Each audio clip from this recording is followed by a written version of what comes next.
2011 Toyota Camry Oil Pan and Oil Pan gasket. To get started, you're going to need these tools: a 14mm, 10mm quarter-inch with an extension and swivel, and some sealer and a little gasket scraper thing. As you can see, this has been hit on the curb a few times, too many. We're going to replace it. I already drained the oil by taking out this 14mm drain plug.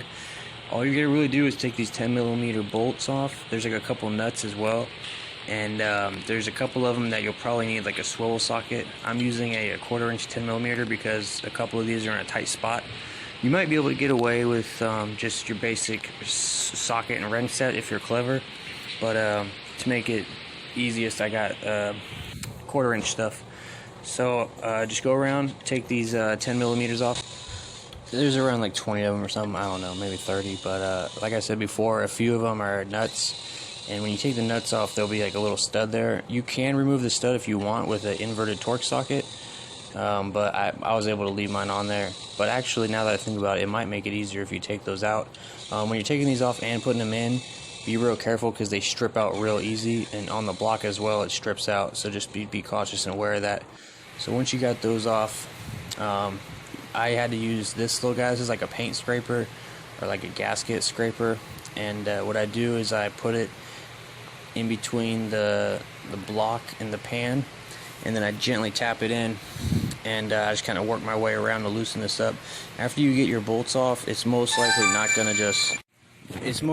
just gonna fall off. If it does for you, then great, but you might have to get something in here and kind of work this. But here's the thing: you got to be very careful not to scratch the bottom of the sub, or the you don't want to scratch the aluminum. I can't think of the word for some reason. But I took that little scraper and I worked my way around gently, being very patient, and I finally got this to loosen up enough where I could pull this off. Again, yours might come right off, you know, especially if it's leaking real bad, but mine I had to work a little bit. It'll hit right here on this exhaust mount a little bit. If you really want, you could take these 12mm bolts out, but I was able to get it off without having to do that. You just got to get it separated from the engine block enough. I had to reach up here and kind of get this guy in here like that to loosen it up, and then once it was loose enough to just come off, I was able just to kind of wiggle it off like that. Actually came off real easy. Going back on might be a little more difficult, but it came off real easy. You got to clean this.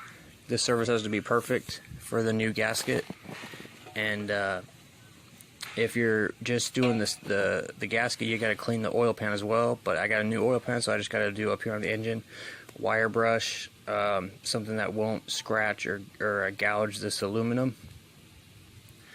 I'll show you what I use. My tools. I use like some brake cleaner, a little brass brush, this little disc for this air tool, but this is made for like aluminum to not scratch it. I was able to do that.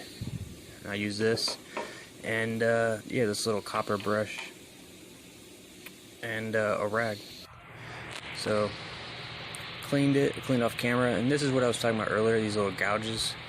You gotta be real careful. This gouges easily, and if you shove like a flathead in there or something, you can gouge it real easy, and then it won't seal properly. It'll be okay with these. I'll just kind of smooth them out real good, and then the sealant should get in there and be fine.